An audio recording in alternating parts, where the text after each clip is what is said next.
The Bell Witch haunting is one of America's oldest and most chilling paranormal tales, set in the early 1800s in the rural hills of Adams, Tennessee. This eerie and unsettling story revolves around the Bell family, whose lives were turned upside down by an unseen, malevolent entity that came to be known as the Bell Witch. This narration will take you deep into the haunting, covering not only the events and encounters, but also exploring the atmospheric tension and lore that surrounds this spectral legend. Imagine a thick, mist-laden forest in the heart of Tennessee, silent, but for the occasional rustle of leaves. Shadows cling to twisted tree trunks, and the moon barely breaks through the dense branches above. This place feels ancient, as if it holds secrets as old as time itself. And if you listen closely, some say, you might just hear the faint, chilling whisper of a witch. The Bell Witch haunting is a tale of terror, of the supernatural, and of something darkly personal that would test the sanity and faith of an entire family. Our story begins with the Bell family, who were respected farmers in this quiet community. John Bell, the father, was a devout man, well liked by his neighbors. But when he unknowingly disturbed something in the woods near his property, his family's lives would be changed forever.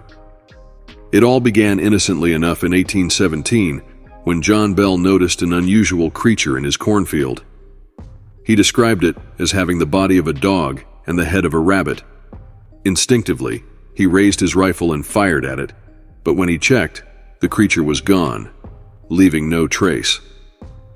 This strange encounter would be the first sign, the first ripple in what would soon become a torrent of supernatural activity. The next night, the family was awakened by loud banging sounds outside their home. The noise was relentless, echoing through the walls of their house. Night after night, the sounds would return, scratches on the walls, thumps on the floors, and whispers that seemed to come from nowhere. As they lay in their beds, they could feel something tugging at their blankets, or worse, brushing their skin. As the days passed, the entity became more aggressive, targeting John Bell and his daughter, Betsy, in particular. Betsy would find herself slapped, pinched, and even struck by the invisible force, leaving bruises and scratches on her arms and face. At times, her hair would be pulled back with such violence that she'd scream in pain. The family was terrified, unable to escape the relentless attacks of this malevolent spirit. It was as if the very air around them had turned hostile. Despite their fear, they didn't dare speak of it to their neighbors at first. Who would believe them? Who would believe that something they couldn't see was wreaking havoc in their home? But as the strange events escalated, they eventually sought help from their community, drawing the attention of neighbors and eventually even local preachers who came to pray over the house. But prayers seemed to only anger the spirit further. Witnesses soon realized that this wasn't just an ordinary ghost, but something more powerful and malicious. The spirit began to speak, its voice a guttural whisper, hurling insults and threats. It claimed to be a witch, and it made its intentions clear. It wanted John Bell dead. Soon, the haunting drew attention from people far beyond Adams, even reaching General Andrew Jackson, who would later become the President of the United States. Jackson himself decided to visit the Bell farm to witness the haunting firsthand. But as he and his entourage approached, their wagon wheels mysteriously locked up. Jackson reportedly declared that the entity was indeed supernatural, and after experiencing its wrath, he and his men quickly left.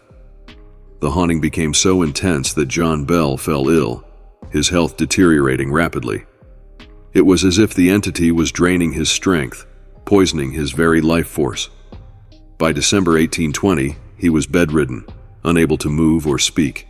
And, in a final act of cruelty, the entity reportedly claimed responsibility for his death, saying it had given him one last dose of poison. The death of John Bell marked a shift in the haunting, but it was far from over. The spirit continued to harass Betsy Bell, especially when she became engaged to a young man named Joshua Gardner. It would torment her night after night, whispering threats and mocking her dreams of happiness. Eventually, Betsy broke off her engagement, seemingly appeasing the spirit, which gradually lessened its activity afterward. Yet the Bell family was left forever scarred by their ordeal. After John Bell's death, the spirit became quieter, visiting only sporadically. It would claim to return 7 years later, and indeed, the haunting resumed briefly before fading. But the legend of the Bell Witch lives on, with many in Adams still believing that the spirit haunts the land.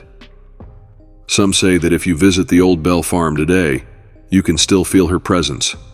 An inexplicable chill in the air, a strange rustling in the trees, whispers carried by the wind.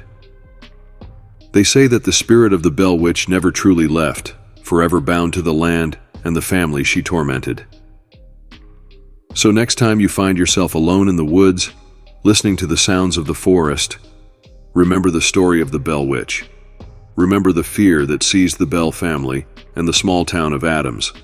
And remember that some things, some spirits, never rest. Haunting endures as one of the most terrifying tales in American folklore, not only because of the haunting itself, but because of the many questions it leaves behind. What was this entity, and why did it torment the Bells so viciously? Was it truly a witch, as it claimed, or something else entirely? Something beyond human comprehension? As you ponder these questions, remember that the Bell Witch haunting is more than just a story. It's a reminder that there are things in this world, unseen forces, that we may never fully understand.